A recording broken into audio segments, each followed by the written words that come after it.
الشيطان الرجيم بسم الله الرحمن الرحيم الحمد لله رب العالمين الصلاة والسلام على أشرف المرسلين فبعد உங்கள் அனைவருக்கும் அஸ்ஸலாமு அலைக்கும் வரஹ்மத்துல்லாஹி வபரகாத்துஹு.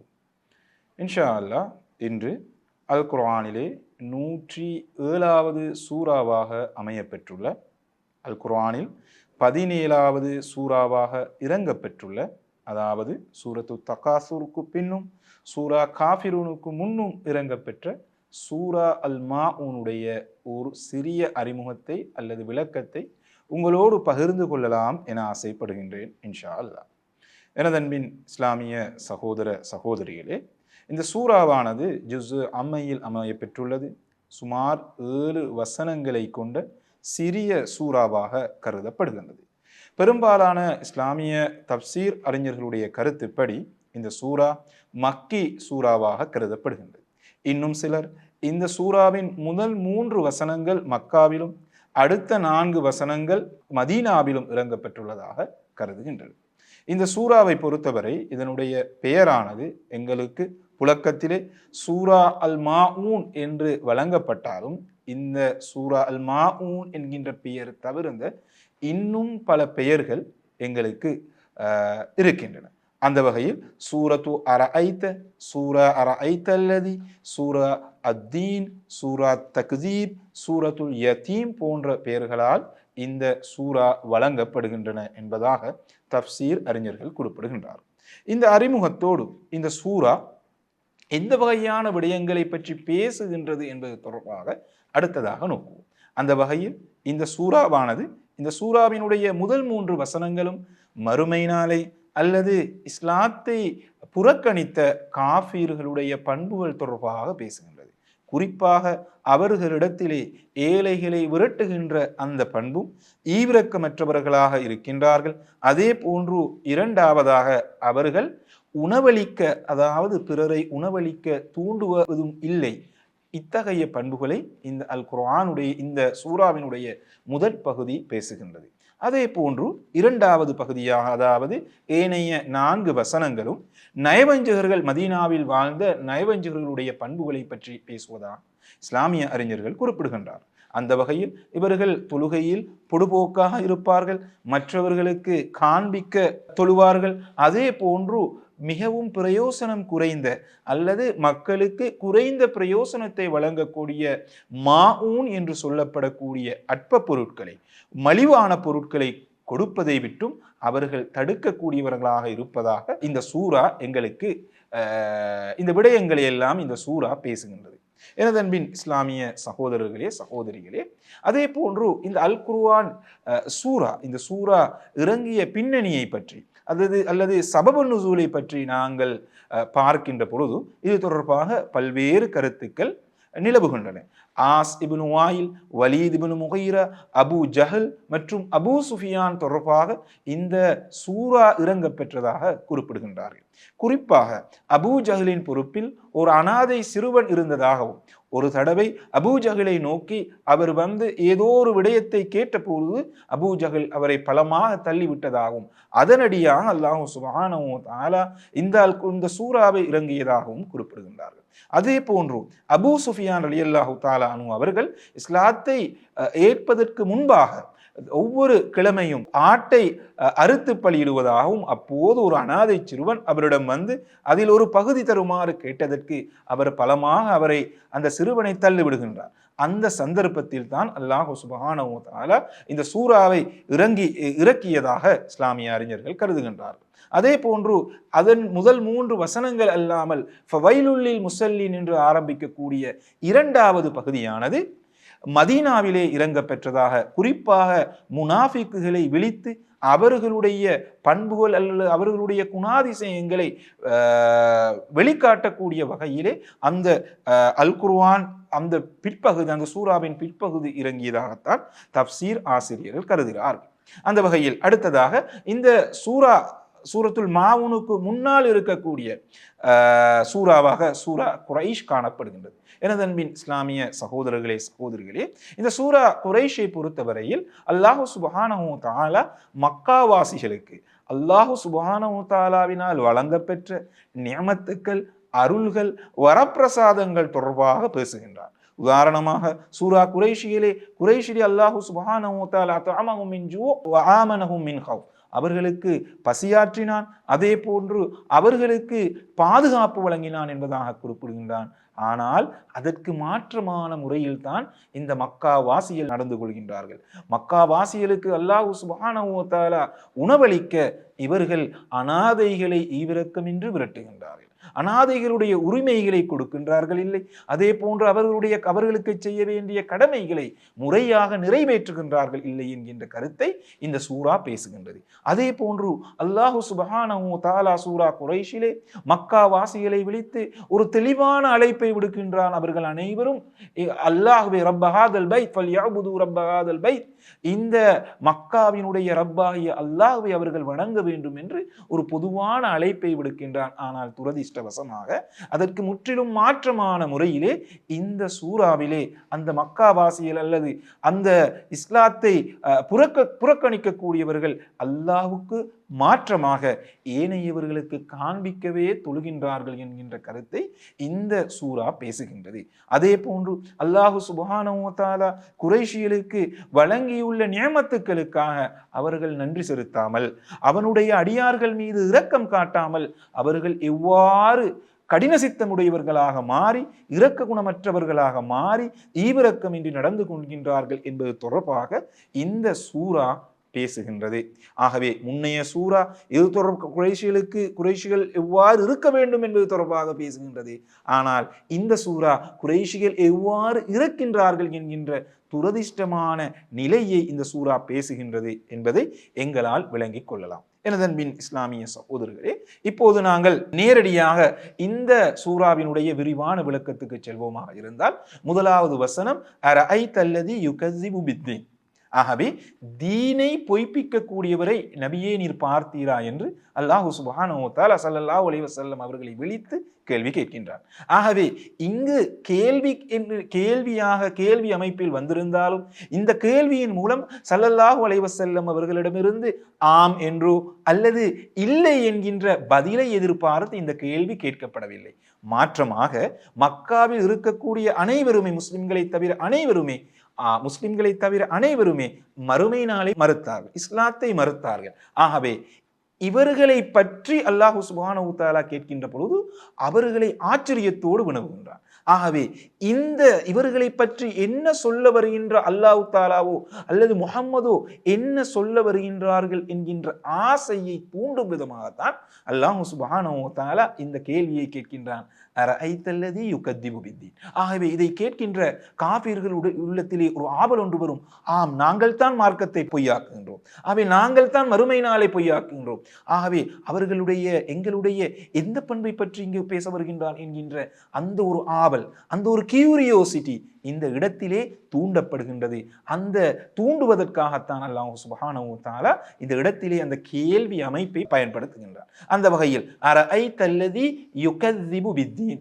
ஆகவே அரஐத பார்த்தீரா நபியே, அல்லதி யுகஸிபு மறுப்பவனை பொய்ப்பிப்பவனை, பித்தீன் எதை என்றால் மார்க்கத்தை அல்லது மறுமை நாளை. ஆகவே இங்கு தீன் என்று வருகின்ற பொழுது பொதுவாக புழக்கத்திலே தீனுல் இஸ்லாம் என்று நாங்கள் வருகின்ற இஸ்லாமிய மார்க்கம் என்று வழங்குகின்றோம். ஆகவே தப்சீர் ஆசிரியர்கள் இந்த தீன் என்று சொல்லக்கூடிய இந்த இடத்துக்கு மறுமை நாள் என்பதாக குறிப்பிடுகின்றார். இன்னும் சில அறிஞர்கள் இது மார்க்கத்தையும் குறிக்கக்கூடியது என்று கூறினாலும் பொதுவாக இது மறுமை நாளை குறிப்பிடுகின்றது. ஆகவே மறுமை நாளை பற்றிய அச்சம், மறுமை நாளை பற்றிய எண்ணம், தான் செய்கின்ற நலவுக்கோ அல்லது பொல்லாப்பிற்கோ எதிர்காலத்தில் எந்தவித கேள்வி கணக்கு கிடையாது என்கின்ற எண்ணம் ஒருவனுடைய உள்ளத்தில் வருமாக இருந்தால் அவன் தான் தோன்றித்தனமாக வரைமுறையின்றி நடந்து கொள்வான் என்ற கருத்தை தான் இந்த இடத்திலே இந்த அல் குர்ஆன் வசனம் எமக்கு சுட்டிக்காட்டுகின்றது. எனதன்பின் இஸ்லாமிய சகோதரர்களே, இத்தகைய ஒருவனை பற்றி, மறுமை நாளை பற்றி எந்தவித எண்ணமும் இல்லாத, எந்தவித குற்ற உணர்வும் அல்லது எந்தவித எண்ணமும் இல்லாத ஒருவனுடைய பண்பை பற்றி அல்லாஹ் சுப்ஹானஹு வ தஆலா அடுத்ததாக குறிப்பிடுகின்ற பொழுது அவனுடைய உள்ளம் மிகுந்த கடின சித்தம் உடையதாக இருக்கும். எந்த அளவுக்கு என்றால் அதைத்தான் அல்லாஹ் சுப்ஹானஹு வ தஆலா குறிப்பிடுகின்றான். ஃபதாலிகல்லதி யதுல் யதீம்.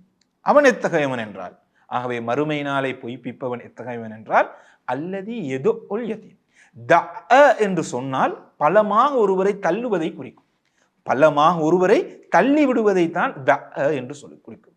ஆகவே ஃபதாலிக அவன் எத்தகையவன் என்றார்.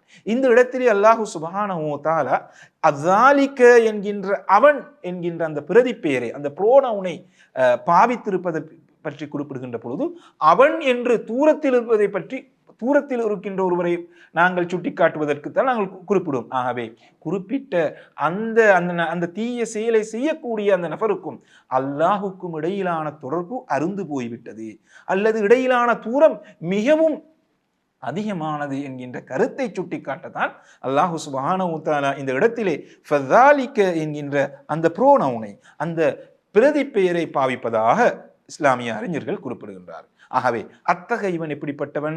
ஃபஸாலிகல்லதி யதுஉ அல் யதீம், அவன் தான் அனாதைகளை ஈவிரக்கம் என்று விரட்டுகின்றான். ஆகவே அவன் பலமாக தள்ளுகின்றான். ஆகவே யதீம் என்று வருகின்ற பொழுது தந்தையை இழந்த ஒரு சிறுவனை நாங்கள் குறிக்கிறோம். ஆகவே இந்த இடத்திலே அனாதைகளுக்கு கொடுக்க வேண்டிய உரிமைகளை கொடுக்காது, அனாதைகளுக்கு செய்ய வேண்டிய கடமைகளை செய்யாத அந்த விடயத்தை தான் அல்லாஹ் சுப்ஹானஹு வ தஆலா இந்த இடத்திலே குறிப்பிடுகின்றார். ஆகவே மறுமை நாளை பற்றி அச்சமில்லாதன் காரணமாக, மறுமை நாளை பற்றிய எண்ணம் இல்லாதன் காரணமாக அவன் இவ்வுலகில் செய்கின்ற நலவுக்கோ பொல்லாப்பிற்கோ நாளை எந்தவித கேள்வி கணக்கும் இல்லை என்கின்ற அந்த நம்பிக்கை அவனுடைய உள்ளத்திலே துளிர் விடுகின்ற பொழுது இம்மையிலே அவன் அனாதைகளை விரட்டுவதை மாத்திரமல்ல, அவன் எந்த விடயத்திலும் எதிலுமே அவன் கரிசனை செலுத்த மாட்டான். அவனுடைய செயலுக்கு நாளை வகை கூற வேண்டிய அவசியம் இல்லை என்கின்ற அந்த உணர்வு வருகின்ற பொழுது அவன் தான் தோன்றித்தனமாக இந்த உலகத்தில் வாழ்வான். அவனுடைய உள்ளம் கடின சித்தமுடையதாக மாறும், அவனுடைய உள்ளம் ஈவிரக்கமற்றதாக மாறும் என்கின்ற கருத்தை தான் இந்த இடத்திலே இந்த அல் குர்ஆன் வசனம் எங்களுக்கு சுட்டிக்காட்டுகின்றது. அடுத்ததாக மூணாவது வரக்கூடிய இன்னொரு வசனம் தான், மூன்றாவது வரக்கூடிய வசனம் தான் ஃபலா யஹுத்து அலா தஆமில் மிஸ்கீன். ஆகவே அவன் முதலாவதாக அனாதைகளுக்கு கொடுக்க வேண்டிய உரிமைகளை கொடுப்பதற்கு மறுக்கின்றான். அதே போன்று அனாதைகளுடைய செய்ய வேண்டிய கடமைகளை கொடுப்பதற்கும் அவன் செய்வதற்கும் அவன் மறுக்கின்றான். இத்தகையவன் ஃபலா யஹுத்து அலா தஆமில் மிஸ்கீன், அவன் கொடுப்பதை விட்டுவிட்டு ஃபலா யஹுத்து அலா தஆமில் மிஸ்கீன், அவனிடம் இருந்தோ இல்லையோ பிறர் ஒருவருக்கு ஏவுபவனாகவும் அவன் இல்லை, எவ்வாறு ஏழைகளுக்கு உணவு கொடுக்க வேண்டும் என்று. இந்த இடத்திலே ஹத்த யஹுத்து என்கின்ற சொல்லை அல்லாஹ் சுப்ஹானஹு வ தஆலா பாவிக்கின்றான். ஆகவே ஹத்த யஹுத்து என்பது ஒருவரை தூண்டுதல் அல்லது ஒரு செயலை செய்வதற்காக ஒருவரை உற்சாகப்படுத்துவதை குறிக்கும். ஆகவே அந்த வகையிலே ஃபலா யஹுத்து அலா தஆமில் மிஸ்கீன், ஆகவே அவன் கொடுப்பது கொடுப்பாது இருப்பது எப்படி போனாலும் அவன் எவ்வளவு பெரிய கஞ்சன் என்றால், அவனுடைய நடத்தையிலே எவ்வளவு தீய செயல் இருக்கின்றது என்றால், அவன் ஏனைய ஒருவரை சதக்கா செய்யுமாறு அல்லது ஏழைகளுக்கு கொடுக்குமாறு அவன் தூண்டுபவனாகவும் இல்லை என்கின்ற கருத்தை இந்த இடத்திலே இந்த அல் குர்ஆன் வசனம் சுட்டிக்காட்டுகின்றது. அந்த அளவுக்கு மறுமையினால் பற்றிய அந்த அச்சம் இல்லாதன் காரணமாக அவனுடைய உள்ளம் கடினம் உள்ளமாக மாறிவிட்டது, அவனுடைய உள்ளம் ஈவிரக்கமற்ற உள்ளமாக மாறிவிட்டது என்கின்ற கருத்தை இந்த இடத்திலே குறிப்பிட்டது. அதே போன்று இந்த இடத்திலே அரபு பிரயோகத்தில் நாங்கள் உண்மையிலே ஃபலா யஹுத்து அலா இத்ஆமில் மிஸ்கீன் என்று தான் வர வேண்டும். ஆகவே மிஸ்கீன் என்று சொல்கின்ற பொழுது ஏழையை நாங்கள் குறிக்கும். ஆகவே ஏழைக்கு உணவளிப்பதற்கு அவன் தூண்டவில்லை என்று தான் வரும். ஆனால் இந்த இடத்திலே தாம் என்கின்ற அந்த மஸ்தர், அந்த வினை அடி வராமல் இந்த இடத்திலே தாம் என்று சொல்லக்கூடிய பெயர் சொல் மாத்திரம் வருகின்றது. ஆகவே இந்த இடத்திலே இந்த அல் குர்ஆன் வசனத்திற்கு விளக்கம் அளிக்கக்கூடிய அல் குர்ஆன் விரிவுரையாளர்கள் பின்வரும் கருத்தை மிக தெளிவாக சுட்டிக்காட்டுகின்றார்கள். குறிப்பிட்ட அந்த ஏழைக்கு சேர வேண்டிய உணவைத்தான் இந்த இடத்திலே அல்லாஹ் சுப்ஹானஹு வ தஆலா குறிப்பிடுகிறார். ஆகவே பணக்காரர்கள் மீது ஏழைகளுக்கு கொடுக்க வேண்டிய சில உணவுகள் இருக்கின்றன, அதாவது அவர்களுக்கு செய்ய வேண்டிய கடமைகள் இருக்கின்றன. அவர்களுக்கு உணவளிப்பது பணக்காரர்கள் கடமை. அது உண்மையிலே ஏழைகளுடைய உணவுதான். அதை கூட இவர்கள் கொடுப்பவர்களாக இல்லை என்ற கருத்தை தான் இந்த இடத்திலே அல்லாஹு சுப்ஹானஹு தஆலா சுட்டிக்காட்ட விரும்புகின்றான். எனவே தான் இத்ஆமில் மிஸ்கீன் என்பதற்கு பதிலாக தஆமில் மிஸ்கீன் என்கின்ற அந்த வசனத்தை, அந்த சொல்லை இந்த இடத்திலே பாவிக்கின்றான் என்பதாக அல் குர்ஆன் விரும்பினார்கள் குறிப்பிடுகின்றார். எனதன்மை இஸ்லாமிய சகோதரிகளே, இந்த முதல் பகுதியை தொடர்ந்து இரண்டாவது பகுதியாக ஃபவைலுல் லில் முஸல்லீன் என்பதாக அல்லாஹ் சுப்ஹானஹு வ தஆலா ஆரம்பம் செய்கின்றார். ஆகவே இந்த இடத்திலே திட்ட தெளிவாக ஃபவைல், அவர்களுக்கு நரக வேதனை இருக்கின்றது, அவர்களுக்கு அழிவு இருக்கின்றது என்பது தொடர்பாக ஒரு மிகப்பெரிய எச்சரிக்கை ஒன்றை விடுக்கின்றான். யாருக்கு? ஃபவைலுல் லில் முஸல்லீன், தொழுகையாளிகளுக்கு. ஆகவே இத்தகைய தொழுகையாளிகள் மக்கா காலப்பிரிவில் அல்லாமல் மதீனா காலப்பிரிவில் இருந்தார்கள் என்பதை கருத்தில் கொண்டுதான் இந்த பிற்பட்ட இந்த 4 வசனங்களும் மதீனாவில் அருளப்பெற்றதாக சில அறிஞர்கள் கருதுகிறார்கள் என்ற கருத்தை தான் நான் இந்த சூறாவின் ஆரம்பத்திலே நான் குறிப்பிட்டேன். ஆகவே அந்த வகையில் ஃபவைலுல் லில் முஸல்லீன், ஆகவே இதை கேட்கின்றவர்களுக்கு, முஸல்லீன் தொழுகையாளிகளுக்கு கேடா, அத்தகையவர்கள் யார் என்கின்ற அந்த கேள்வி அவர்களுடைய உள்ளத்திலே எழக்கூடிய வாய்ப்பு இருக்கின்றது. ஆகவே அவர்களுடைய ஆவலை தூண்டி அல்லாஹு சுப்ஹானஹு வ தஆலா அவர்களுடைய அடுத்த பண்புகளை குறிப்பிடுகின்றான் பின்வருமாறு. எவ்வாறு? அவர்கள் தான் அல்லதீனஹும் அன் ஸலாத்திஹிம் சாஹூன். இந்த இடத்திலே அவர்கள் அவர்களுடைய சலாத்தை விட்டும் சாஹூன், பொடுபோக்காக இருப்பார்கள், அலட்சியமாக இருப்பார்கள், கணக்கெடுக்க மாட்டார்கள். இந்த இடத்திலே அல்லாஹு சுப்ஹானஹு வ தஆலா சாஹூன் என்கின்ற வசனத்தை என்ற சொல்லை பயன்படுத்தி இருக்கின்றான். இது தொடர்பாக, இதனுடைய கருத்துக்கள் தொடர்பாக இஸ்லாமிய அறிஞர்கள் பல விடயங்களை குறிப்பிடுகின்றார்கள். ஆகவே இங்கு வரக்கூடிய சாஹூன் அன் ஸலாத்தின் என்பது அவர்கள் எந்த நியத்தும் இல்லாமல் இஹ்லாஸ் இன்றி அவர்கள் தொழுகையை நிறைவேற்றுவார்கள், அதைத்தான் சாகுன் என்கின்ற கருத்து குறிக்கின்றது. அதே போன்று அதிலே பொடுபோக்காக இருப்பார்கள். அவர்களை பொறுத்தவரையில் தொழுதாலும் ஒன்று, தொழாவிட்டாலும் ஒன்று. அதே போன்று மூன்றாவது கருத்து ஒன்று இருக்கின்றது, அவர்கள் உரிய நேரத்திற்கு தொழாமல் இருப்பார்கள். உரிய தொழுவதற்கான நேரம் வந்தாலும் அதனை உரிய முறையில் உரிய நேரத்துக்கு தொழமாட்டார்கள். அதே போன்று நான்காவது மிக முக்கியமான கருத்து என்னவென்றால், அவர்கள் தொழுவதன் மூலம் நன்மையை எதிர்பார்க்க மாட்டார்கள். அதே போன்று தொழாமல் விட்டால் அதனடியாக அவர்களுக்கு தண்டனை கிடைக்கும், இந்த உலகத்திலே இழிவு கிடைக்கும் என்பது கூட அவர்கள் நம்பிக்கை கொள்ள மாட்டார்கள். அவ்வாறு அவர்கள் தொழுபவர்களாக இருந்தாலும் இந்த உலகத்திற்கு அல்லது பிறருக்கு காட்டுவதற்காகத்தான் அவர்கள் தொழுவார்கள். அதே போன்றுதான் ஐந்தாவதாக ஒரு கருத்து, அவர்கள் தொழுவார்கள், ஆனால் ருக்கூ சுஜூத் அந்த விடயங்களை எல்லாம் ஒழுங்காக பேணி ஏதோ ஒரு வகையில் தொழ வேண்டுமே என்று அவர்கள் தொழுவார்களே ஒழிய அதனை உரிய முறையில் பேணி தொழக்கூடியவர்களாக இருக்க மாட்டார்கள் என்கின்ற கருத்தை தான் இந்த இடத்திலே சாஹூன் என்கின்ற அந்த சொல் குறிப்பிடுவதாக இஸ்லாமிய அறிஞர்கள் அல் குர்ஆன் விரும்பியார்கள் குறிப்பிடுகின்றார். எனதன்பின் இஸ்லாமிய சகோதரர்களே, இந்த அல் குர்ஆன் வசனத்துக்கு விளக்கம் அளிக்கக்கூடிய ஒரு சில அறிஞர்கள் மிகவும் ஒரு நுட்பமான விடயம் ஒன்றை இந்த இடத்திலே குறிப்பிடுகின்றார். அதுதான் அல்லதீனஹும் அன் ஸலாத்திஹிம் என்பதற்கு பதிலாக அல்லதீனஹும் ஃபீ ஸலாத்திஹிம் சாஹூன் என்று ஒரு குர்ஆன் வசனம் இறக்கப்பெற்றிருந்தால் எங்களுடைய நிலைமை சிக்கலாக இருக்கும். அதாவது ஃபீ ஸலாத்திஹிம் என்று வருகின்ற பொழுது ஒருவர் தொழுகின்றார், அந்த இடத்திலே அவருக்கு அலட்சியத்தின் காரணமாக அவருக்கு ஏதோ ஒரு மறதி ஒன்று வருகின்றது, அல்லது தொழுகையிலே ஏதோ ஒரு அம்சம் விடுபடக்கூடிய வாய்ப்புகள் இருக்கின்றது. ஆனால் அல்லாஹ் சுப்ஹானஹு வ தஆலா அதற்காகத்தான் நாங்கள் சஜதா சஹு செய்கின்றோம். ஆகவே அந்த விடயத்தை இங்கு குறிப்பிடவில்லை. ஆகவே தொழுகையில் பொடுபோக்காக இருக்கக்கூடிய அலட்சியத்தினால் வரக்கூடிய ஒரு சில தவறுகளை அல்லாஹ் சுப்ஹானஹு வ தஆலா மன்னிப்பதற்கு போதுமானவன். ஆகவே அந்த விடயத்தை குறிப்பிடாமல் தொழுகை என்ற அந்த முழு கட்டமைப்பை விட்டும் பொடுபோக்காக இருக்கக்கூடியவர்களைத்தான் இந்த அல் குர்ஆன் வசனம் வெளிக்கின்றது, அவர்களைத்தான் சுட்டி காட்டுகின்றது. ஆகவே இதில் முஸ்லிம்கள் இதை தொடர்பாக அலட்டிக்கொள்ள வேண்டியதில்லை என்பதை இந்த அல் குர்ஆன் என்பதாக அல் குர்ஆன் விரிவுரையாளர்கள் குறிப்பிடுகின்றார். அடுத்ததாக இறுதிக்கு முன்பாக ஒரு வசனம் இருக்கின்றது, தான் அல்லதீனஹும் யுராவூன். ஆகவே இத்தகையவர்கள் ஏன் அவர்கள் பொடுபோக்காக இருக்கின்றார்கள்? அவர்கள் தொழுவார்கள், தொழாமல் இருப்பார்கள். ஆனால் தொழாமல் இருப்பது சரியானது, வாஸ்தவமானது. ஆனால் ஏன் தொழ வேண்டும் என்கின்ற கேள்வி இருக்கின்றது. அந்த இடத்தில் தான் அல்லாஹ் சுப்ஹானஹு வ தஆலா மிக தெளிவாக சுட்டி காட்டுகின்றான். அவர்கள் தொழுபவர்களாக இருந்தால் அஸ்லன் அவர்கள் தொழமாட்டார்கள். தொழாததன் மூலம் அவர்களுக்கு தங்களுக்கு ஒரு தீமை ஏற்படும் என்றோ அல்லது மறுமையிலே தண்டனை ஏற்படும் என்றோ அவர்கள் நம்ப மாட்டார்கள், விசுவாசம் கொள்ள மாட்டார்கள். அப்படி இருந்தும் அவர்கள் தொழுவார்கள். அந்த தொழுவதின் மூலம் அவர்கள் எந்த பலாபலனையும் நாளை மறுமையில் அல்லது அல்லாஹ்விடமிருந்து அவர்கள் எதிர்பார்ப்பதில்லை. அப்படி இருந்தும் அவர்கள் தொழுவார்கள். அதற்கான காரணம் என்ன?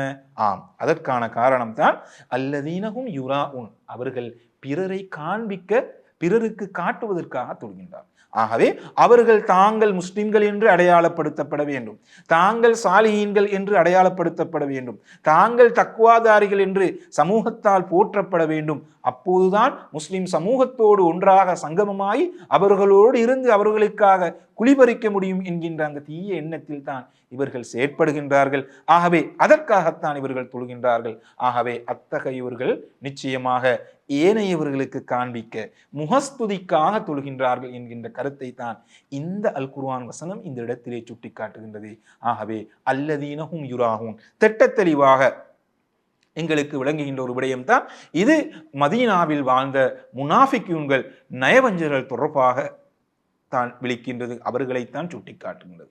இத்தகையவர்களுடைய இன்னும் ஒரு பண்பை அல் குர்ஆன் குறிப்பிடுகின்ற பொழுது வயம்னஊனல் மாஊன், அவர்கள் மாஊன் என்கின்ற அந்த அற்பமான பொருளை, இழிவான அல்லது மலிவான பொருளை இந்த இடத்திலே சுட்டி அவர்கள் தடுப்பார்கள். உண்மையிலே மாஊன் என்றால் என்ன என்பது தொடர்பாக பல்வேறு கருத்துகள் இஸ்லாமிய அறிஞர்கள் அல் குர்ஆன் விரிவுரையாளர்களிடையே நிலவுகின்றது. அந்த வகையில் மாஊன் என்பது சிறிய அளவில் பிரயோசனம் தரக்கூடிய ஊசி அல்லது பானை அல்லது கோடாரி போன்றவை, அல்லது எங்களுடைய அன்றாட வாழ்க்கையில் நாங்கள் பயன்படுத்துவோம், எங்களுடைய பக்கத்து வீட்டால் ஒருவர் வந்து ஒரு 5 நிமிடத்துக்கு அல்லது 10 நிமிடத்துக்கு தாருங்கள் என்று கேட்டு எடுத்துக்கொண்டு செல்லக்கூடிய சிறிய உபகரணங்கள் இருக்கின்றனவே, அவற்றைத்தான் மாஊன் என்பது குறிப்பும் என்பதாக ஒரு சில அறிஞர்கள் இந்த இடத்திலே சுட்டி காட்டுகின்றார். அதே போன்று அரபிகள் பின்வருமாறு கூறுவார்களாம், மாலஹு மஅனா, அதாவது ஒருவரிடம் எந்த பணமும் இல்லை, அவனிடம் எதுவுமே இல்லை என்றால்